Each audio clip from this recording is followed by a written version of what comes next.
Hello friends, मैं हूं Pankaj Panjwani and Python coding guess the output वाली सीरीज़ में आपका स्वागत है। इससे पहले मैं 2 वीडियोस अपलोड कर चुका हूं जिसमें हमने एक एक क्वेश्चन को कवर किया था, बट आज का जो वीडियो रहेगा उसमें हम 4-5 क्वेश्चन एक साथ कवर कर लेंगे।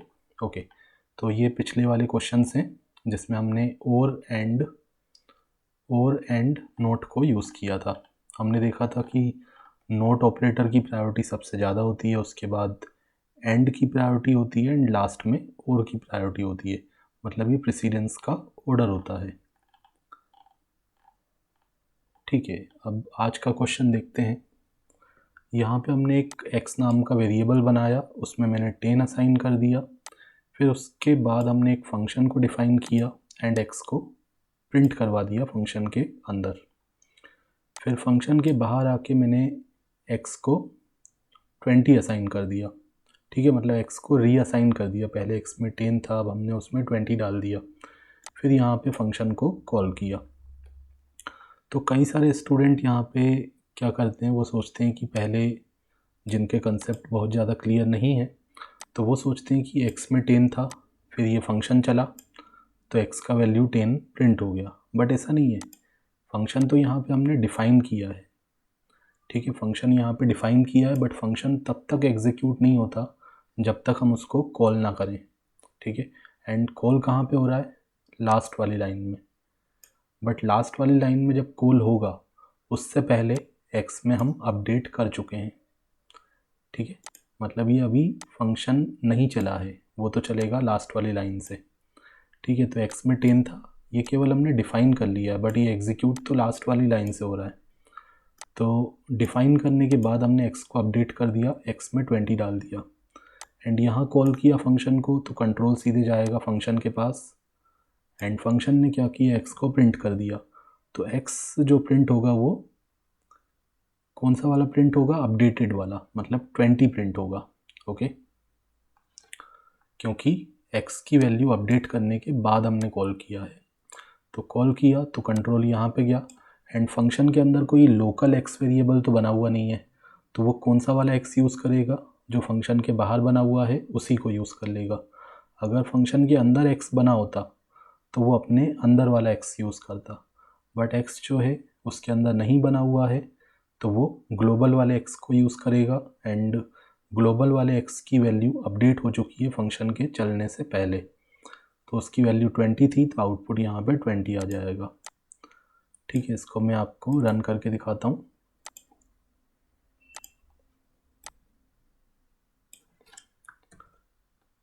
ठीक है, इसको मैंने यहाँ पे पेस्ट कर दिया एंड रन किया, तो आउटपुट में हमें क्या मिलेगा? 20 मिलेगा। अगर हम फंक्शन को पहले कॉल कर लेते, ठीक है, अगर मैं क्या करता, x की वैल्यू असाइन करने से पहले, मतलब x की वैल्यू अपडेट करने से पहले अगर फंक्शन को कॉल करता तो हमारा आउटपुट में क्या आता? 10 आता। x की वैल्यू 10 है, फंक्शन को डिफ़ाइन किया, लेकिन चलेगा कहाँ से? इस वाली लाइन से। तो इस वाली लाइन से फंक्शन कॉल हुआ तो इसने क्या किया, x को प्रिंट करवा दिया, तो आउटपुट में 10 आया एंड उसके बाद फंक्शन के बाद वाली लाइन चलेगी तो x में 20 जाएगा, बट प्रिंट ऑलरेडी हो चुका है तो 10 आएगा। ठीक है, तो आपको बस ये ध्यान देना है कि फंक्शन कब एग्जीक्यूट होता है? जब हम उसको कॉल करते हैं। ठीक है, तो पहला वाला आंसर आपको समझ में आया होगा। इसका एक्सप्लेनेशन भी मैंने यहाँ पे लिखा हुआ है एंड ये पीडीएफ में आपके साथ शेयर कर दूंगा जब इसमें कई सारे क्वेश्चन में डाल दूंगा। ठीक है, लगभग 50 क्वेश्चन आ जाएंगे तो मैं आपको इसको शेयर कर दूंगा अपनी वेबसाइट पे। ओके, तो यहाँ पे नेक्स्ट क्वेश्चन है, x की वैल्यू 5 है। अब इस वाले कोड को जब आप देखोगे तो ऊपर वाले जो कंसेप्ट हमने समझे वो ज़्यादा यहाँ पे क्लियर हो जाएंगे। ओके, x की वैल्यू 5 है, फंक्शन बनाया। अब यहाँ पे ध्यान देने वाली चीज़ है, फंक्शन के अंदर आप देखो x को हमने प्रिंट करवाया है, लेकिन x इसके अंदर भी अवेलेबल है। यहाँ पे x की वैल्यू में हमने x के अंदर हमने डेटा असाइन किया है। तो ये जो x है वो बाहर वाला x नहीं है, ये फंक्शन के अंदर वाला x है, मतलब ये ग्लोबल वेरिएबल, ये एक लोकल वेरिएबल है। जो वेरिएबल्स फंक्शन के अंदर हैं, किसी बॉडी के अंदर हैं, तो उसको हम क्या बोलते हैं, लोकल वेरिएबल बोलते हैं, ठीक है। बट अगर जो वेरिएबल फंक्शन के बाहर है वो कैसा वेरिएबल है, ग्लोबल वेरिएबल है। तो अगर मैं इस लाइन को नहीं लिखता, ठीक है, इस लाइन को अगर मैं नहीं लिखता तो यहाँ पे x की वैल्यू कौन सी वाली यूज़ होती, ग्लोबल वाले वेरिएबल की। बट हमने यहाँ पे x के अंदर डेटा असाइन किया हुआ है 10, तो ये जो एक नया x बन चुका है, ये x एक अलग है और बाहर वाला x अलग है, ठीक है।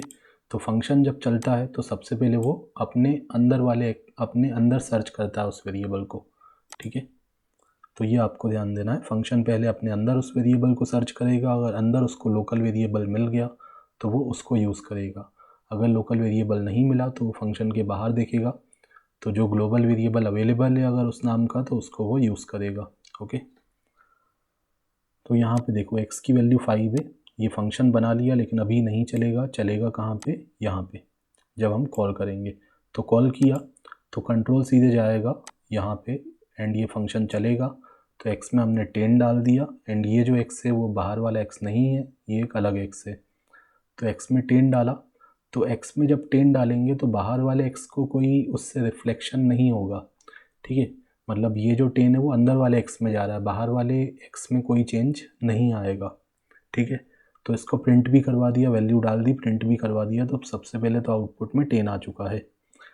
तो 10 आ गया, उसके बाद इस लाइन से फंक्शन चला था। अब कॉल फंक्शन चलने के बाद क्या हुआ, जहाँ पे हमने कॉल किया था कंट्रोल उसकी नेक्स्ट लाइन पे एग्जीक्यूशन अपना चालू कर देगा, ठीक है। मतलब यहाँ पे जब कॉल हुआ तो कंट्रोल यहाँ गया, ये एग्जीक्यूट हुआ, फिर उसके बाद कंट्रोल वापस आएगा, जहाँ पे कॉल किया था उसकी नेक्स्ट लाइन पे चले जाएगा एंड यहाँ से वो अपना एग्जीक्यूशन स्टार्ट कर देगा। एंड अब यहाँ पे एक्स जब प्रिंट होगा तो ये जो है फंक्शन के अंदर वाला जो एक्स था वो प्रिंट नहीं होगा, क्योंकि ये जो प्रिंट है वो फंक्शन के बाहर लिखा हुआ है। तो ये जो एक्स यूज़ करेगा वो ग्लोबल वाला एक्स यूज़ करेगा जो फंक्शन के बाहर था। तो यहाँ पे 5 प्रिंट होगा, ठीक है। अंदर जो भी हमने चेंज किया एक्स में तो वो लोकल वाले एक्स में चेंज हो रहा था, जो फंक्शन के अंदर था उसका लिमिट वहीं तक था, उसका स्कोप वहीं तक था। फंक्शन के बाहर अगर बात हो रही है तो वो ग्लोबल वाले एक्स की बात हो रही है, ठीक है। तो यहाँ पे 5 आएगा, तो पहले 10 बाद में 5, तो ये इसका आउटपुट रहेगा, पहले 10 बाद में 5। तो इसको मैं आपको करके दिखाता हूँ।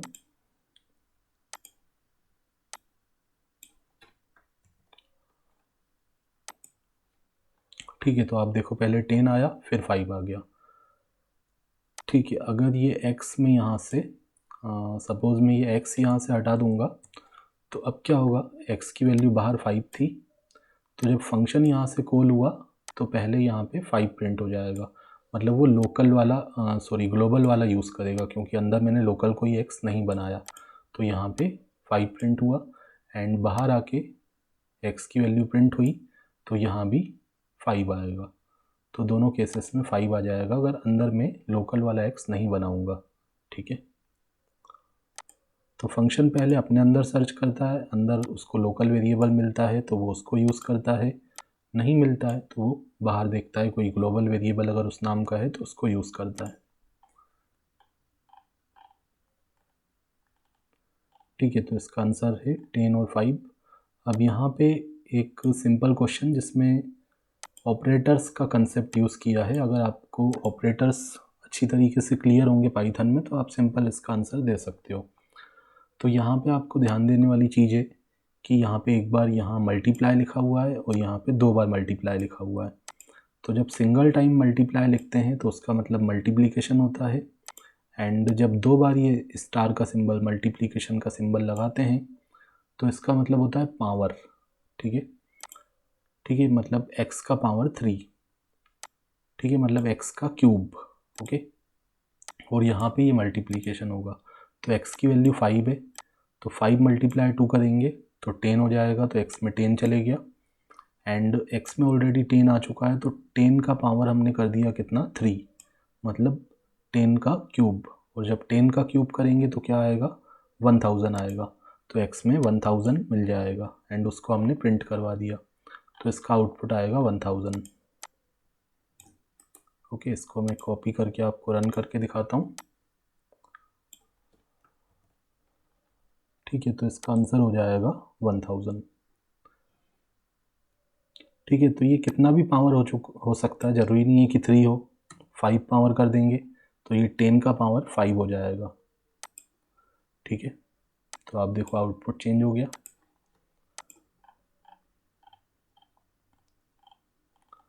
नेक्स्ट, ठीक है, नेक्स्ट ये वाला क्वेश्चन भी फंक्शन से रिलेटेड है, बट इसमें आपके कंसेप्ट और भी अच्छे से क्लियर हो जाएंगे।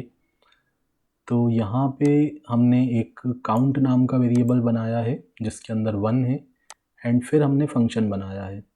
बट इसमें आपको देखना है कि जो फंक्शन के अंदर काउंट मैंने लिखा है उसके आगे मैंने क्या लगा दिया है, ग्लोबल लगा दिया है। ठीक है, तो ऐसा करने से क्या होगा कि जो काउंट है वो कौन सा वाला काउंट यूज़ होगा, जो बाहर ग्लोबल वाला काउंट है, मतलब जो बाहर है, फंक्शन के बाहर जो वेरिएबल है काउंट नाम का, उसी को यहाँ पे यूज़ किया जाएगा। ठीक है, अब ये काउंट जो है नया वेरिएबल नहीं बनेगा, फंक्शन के अंदर एक लोकल वेरिएबल नहीं बनेगा, जो फंक्शन के बाहर बना हुआ है उसी को यूज़ किया जाएगा। अब आप बोलोगे कि वो तो वैसे भी यूज़ कर सकते हैं, बट इसका क्या बेनिफिट है? तो इसका बेनिफिट आपको यहाँ पे समझ में आएगा अगर मैं ये वाला क्वेश्चन आपको दिखाऊँ। ये जो हमने देखा था फंक्शन वाला क्वेश्चन, अगर इसी को मैं कॉपी करके आपको फिर से समझाऊँ इसमें ग्लोबल लगा के,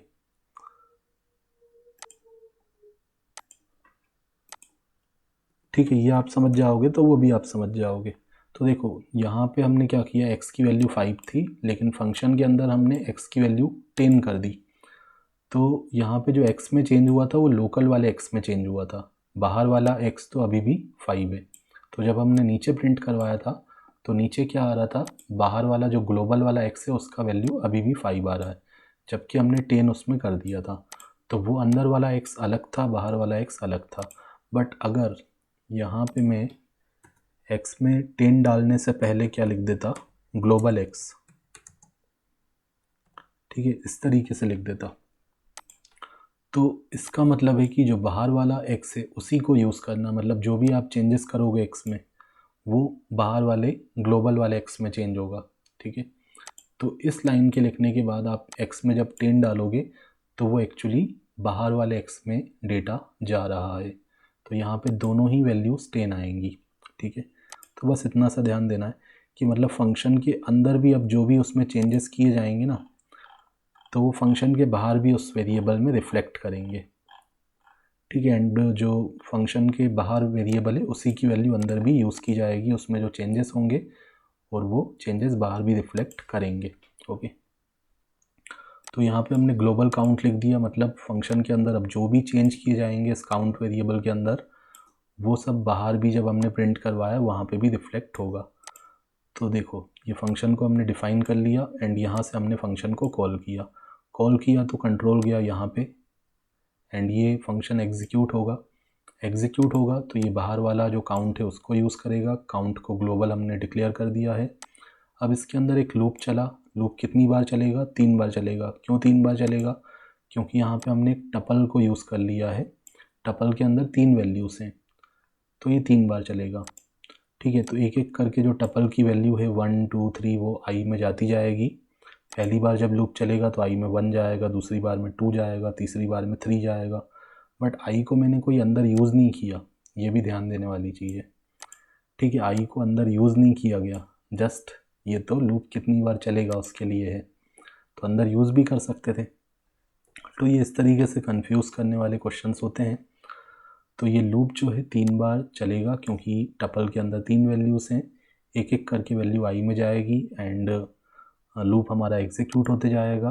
बट आई को अंदर हमने यूज़ नहीं किया, अंदर तो हमने क्या किया है, काउंट को 1 से इंक्रीमेंट किया है। ये क्या होता है, ये शॉर्ट हैंड असाइनमेंट ऑपरेटर होता है, प्लस इक्वल टू। इस लाइन को आप ऐसे भी लिख सकते हो, count equal to count plus 1। ठीक है, ये जो लिखा है इसकी जगह हम ये भी लिख सकते हैं, count equal to count plus 1। जब उसी वेरिएबल में कुछ अपडेशन करना है, मतलब प्लस करना है, मल्टीप्लाई करना है, जो भी करना है, तो उसी वेरिएबल में आपको एडिशन करके जब उसी वेरिएबल में असाइन करना है तो उसको शॉर्ट में आप इस तरीके से भी लिख सकते हो। ठीक है, तो उसी वेरिएबल में मैं 1 का इंक्रीमेंट कर रहा हूँ एंड जो रिज़ल्ट आया वो उसी में असाइन कर रहा हूँ। तो यहाँ पे क्या हो रहा है, जितनी बार लूप चलेगा काउंट का वैल्यू एक एक से इंक्रीमेंट होगा। तो लूप कितनी बार चलेगा, 3 बार, तो 3 बार काउंट का वैल्यू एक एक से इंक्रीज़ होगा। तो बाहर जो काउंट था उसमें ऑलरेडी 1 तो था, अब 3 बार जब लूप चलेगा तो 3 बार इंक्रीज़ होगा, तो वैल्यू कितना हो जाएगा, 4 हो जाएगा। ठीक है, क्योंकि ऑलरेडी 1 था, जब पहली बार लूप चला तो काउंट का वैल्यू 2 हो गया, दूसरी बार लूप चला तो काउंट का वैल्यू 3 हो गया, तीसरी बार जब लूप चला तो काउंट का वैल्यू 4 हो गया। ठीक है, फिर फंक्शन ख़त्म हुआ, तो जहाँ पे फंक्शन को कॉल किया था उसकी नेक्स्ट लाइन से फिर एग्जीक्यूशन स्टार्ट हो जाएगा। तो काउंट का वैल्यू ऑलरेडी 4 हो चुका था तो 4 आएगा। अब यहाँ पे क्या होगा, 1 नहीं आएगा क्योंकि हमने इसको ग्लोबल किया हुआ है, और ग्लोबल का मैंने बताया कि फंक्शन के अंदर अब जो भी हम चेंज करेंगे ग्लोबल वेरिएबल में, तो वो फंक्शन के बाहर आके जब उस वेरिएबल को यूज़ करेंगे तो वहाँ पे भी वो चेंज हमें दिखेगा। तो आउटपुट में इसका आंसर क्या आ जाएगा, 4 आ जाएगा। ओके, तो इसको मैं कॉपी कर लेता हूँ एंड यहाँ पे आपको रन करके दिखाता हूँ। ओके, तो अब आप देखो यहाँ पे 4 आ गया। ठीक है, तो ये हमने देखा कि क्योंकि ये ग्लोबल था तो ये जो भी हमने चेंज किया वो फंक्शन के बाहर जब हमने प्रिंट किया तो उसमें भी वो चेंज हमें दिखेगा। ओके, नेक्स्ट क्वेश्चन देखते हैं। अब यहाँ पे आप देखो, यहाँ पे मैंने डिक्शनरी को यूज़ किया है। तो डिक्शनरी एक हमने यहाँ पे क्या किया, एक एम्प्टी डिक्शनरी डिफ़ाइन कर लिया। तो डिक्शनरी में क्या होता है, की वैल्यू का कंसेप्ट यूज़ होता है ना। इस तरीके से हम डिक्शनरी बनाते हैं। जैसे सपोज़ ये हमारा एक डिक्शनरी है डी नाम का, ठीक है, एंड इस तरीके से हम उसमें डेटा डालते हैं। अभी ये ब्लैंक है, एम्प्टी डिक्शनरी है। अब इसमें हमें जिससे डेटा डालना है, सपोज़ मैंने यहाँ पे की दे दिया नेम, एंड नेम का मैंने वैल्यू दे दिया ABC। ठीक है,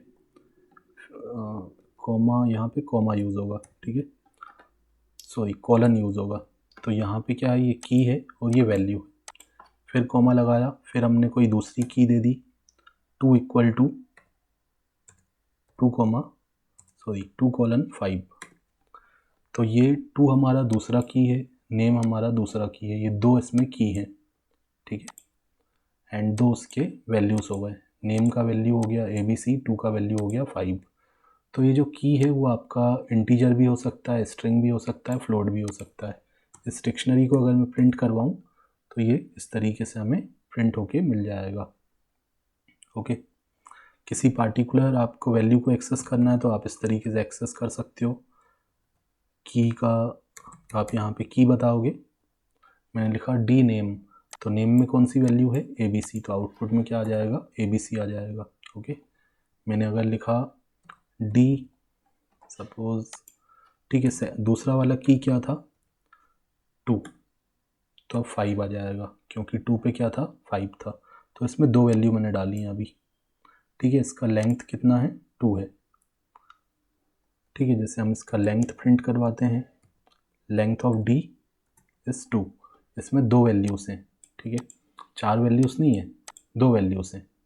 पहली वैल्यू नेम के साथ एसोसिएटेड है, दूसरी वैल्यू एक इंटीजर वैल्यू 2 के साथ एसोसिएटेड है। ठीक है, तो यहाँ पे एक एम्प्टी डिक्शनरी है, फिर डिक्शनरी के अंदर हमने 10 डाल दिया, और ये हमारा क्या है, की है। तो एक हमने की बना लिया 1 नाम का, उसके अंदर 10 डाल दिया, एंड ये हमारा दूसरा की है। अब ये दोनों आप देख रहे हो 1 है, ये भी 1 है, ये भी 1 है, लेकिन ये दोनों अलग अलग हैं, ये स्ट्रिंग है और ये इंटीजर है। तो इसमें ये 2 अलग अलग की हो गए। पहले की पे हमने 10 डाल दिया, दूसरा जो 1 नाम का स्ट्रिंग वाला की बनाया है उसमें हमने 20 डाल दिया। फिर ये तीसरी लाइन आपको कंफ्यूज कर सकती है। यहाँ पे हमने क्या किया, डिक्शनरी 1 लिखा, डिक्शनरी 1 तो हम ऑलरेडी ऊपर लिख चुके हैं, तो ये कोई नया हमने की नहीं बनाया, जो ऑलरेडी बना हुआ था उसी को हमने यहाँ पे यूज़ किया है, और उसी में हम क्या कर रहे हैं, कुछ अपडेशन कर रहे हैं। कैसे अपडेशन कर रहे हैं, प्लस इक्वल टू ऊपर मैंने आपको बताया था शॉर्ट हैंड असाइनमेंट ऑपरेटर होता है। ठीक है, प्लस इक्वल टू जब प्लस करके उसी में असाइन करना है तो प्लस इक्वल टू लिखते हो, जब मल्टीप्लाई करके उसी में असाइन करना है तो मल्टीप्लाई इक्वल टू लिखते हो। तो मैंने लिखा प्लस इक्वल टू 10। तो इसका मतलब है डिक्शनरी 1 में आप 10 को ऐड करो और जो रिज़ल्ट आएगा वो डिक्शनरी 1 में डाल दो। तो डिक्शनरी 1 में पहले से 10 है, तो 10 + 10 20 हो जाएगा, तो इसमें 20 आ जाएगा। ठीक है, जैसे यहाँ पे अगर मैं आपको दिखाऊं तो जैसे आप देखो डिक्शनरी 2, ठीक है, तो मैंने लिखा डिक्शनरी 2 में प्लस इक्वल टू कर दो कितना 5। ठीक है, तो डिक्शनरी 2 में ऑलरेडी क्या है 5 है। अब 5 + 5 कितना हो जाएगा 10 हो जाएगा। तो अगर मैं D(2) को प्रिंट करवाऊँ तो यहाँ पे 10 आ गया। ओके, तो वही चीज़ यहाँ पे भी हो रही है। डिक्शनरी 2 में ऑलरेडी 10 है, डिक्शनरी 1 पे ऑलरेडी 10 है, तो 10 में आप ऑलरेडी यहाँ पे क्या करो 10 ऑलरेडी है, अब यहाँ पे +10 कर दो तो ये 20 हो जाएगा। ओके, तो यहाँ पे देखने वाली चीज़ है, यहाँ पे कितने डिक्शनरी में टोटल कितनी वैल्यूज़ आ चुकी हैं, 2 वैल्यूज़ आ चुकी हैं। एक की जिसका नाम 1 है, एक दूसरा की जिसका नाम 1 है और वो स्ट्रिंग टाइप का है। ठीक है, तो टोटल इसमें एक तरीके से 2 वैल्यूज़ डली हुई हैं, है ना, 2 कीज़ हैं, 2 वैल्यूज़ हैं। फिर यहाँ पे एक लूप हमने बनाया है और ये लूप जो है इस डिक्शनरी को इटरेट कर रहा है, मतलब ट्रेवर्स कर रहा है। तो ये लूप कितनी बार चलेगा, जितनी डिक्शनरी में कीज़ होंगी, वैल्यूज़ होंगी। तो इसमें 2 कीज़ हैं, 2 वैल्यूज़ हैं। ठीक है, तो ये 2 बार चलेगा, 2 बार चलेगा। एंड डिक्शनरी के अंदर अलग अलग की पे जो वैल्यू है उसको ये सम के साथ ऐड करके सम में डालते जाएगा। सम में ऑलरेडी 0 है, तो सम में ऑलरेडी 0 है, तो पहली बार जब ये चला तो पहले की के लिए चला, पहला की क्या है 1, बट इसको हमने यहाँ पे अपडेट कर दिया था तो इसमें 20 आ गया था। तो ये 20 प्लस सम की वैल्यू 0। ठीक है, तो सम + 20 मतलब 0 + 20 होके सम में कितना चले गया 20 चले गया। फिर दूसरी बार चलेगा तो डिक्शनरी में जो दूसरा की था वो था 1, कौन सा वाला 1, स्ट्रिंग वाला। तो यहाँ पे जब ये दूसरी बार चला तो 20 है इसमें और सम के अंदर भी 20 आ चुका है, तो 20 + 20 40 हो गया और सम के अंदर चले गया। ठीक है, तो इसको सिंपली आप इस तरीके से भी समझ सकते हो, मैं आपको अभी करके दिखाऊंगा। तो यहाँ पे आंसर 40 आ जाएगा, 40 होके बाहर 40 प्रिंट हो जाएगा। अगर मैं इसको आपको रन करके दिखाऊं,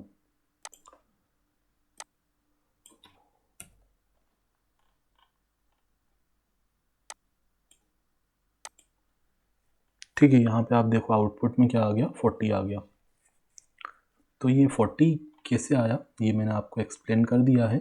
इसमें अगर आपको कन्फ्यूज़न हो रहा है तो इस लाइन को आप ऐसा भी लिख सकते हो, सम इक्वल टू, ठीक है, मैं यहाँ पे लिख देता हूँ sum equal to sum plus dictionary of K. इस लाइन को हम ऐसा भी लिख सकते हैं, दोनों का मतलब सेम है। ठीक है, इससे भी हमारा वही आउटपुट आएगा। तो यहाँ पे भी ये 40 आ गया। एंड अगर आपको देखना है डिक्शनरी में कितनी वैल्यूज़ हैं तो आप डिक्शनरी को एक बार प्रिंट करके देख लो। तो मैंने लिखा प्रिंट कर दो किसको, डिक्शनरी को। तो डिक्शनरी में केवल 2 वैल्यूज़ हैं, पहली वैल्यू 1 पे है और दूसरा वैल्यू जो स्ट्रिंग वाला 1 है उस पे है। एंड दोनों के अंदर 20 है, क्योंकि पहले 1 पे क्या था 10 था, बट बाद में हमने उसमें अपडेट कर दिया था, प्लस इक्वल टू 10 कर दिया। मतलब 10 ऑलरेडी है और उसमें फिर से 10 जोड़ के वापस उसमें डाल दो तो 20 हो गया इसमें। एंड इस वाले जो दूसरा स्ट्रिंग वाला 1 है उसमें ऑलरेडी 20 था। तो ये लूप ने क्या किया, सम वेरिएबल बना के जितने भी डिक्शनरी में वैल्यूज़ हैं अलग अलग की पे, उन सबको सम के साथ जोड़ के सम में डालते गया। तो सम में फाइनली क्या आ गया 20 + 20 40 आ गया। ओके, सो फ्रेंड्स ये आज के क्वेश्चन थे। आई होप कि आपको पसंद आया होगा। मिलते हैं नेक्स्ट वीडियो लेक्चर में। Thanks for watching.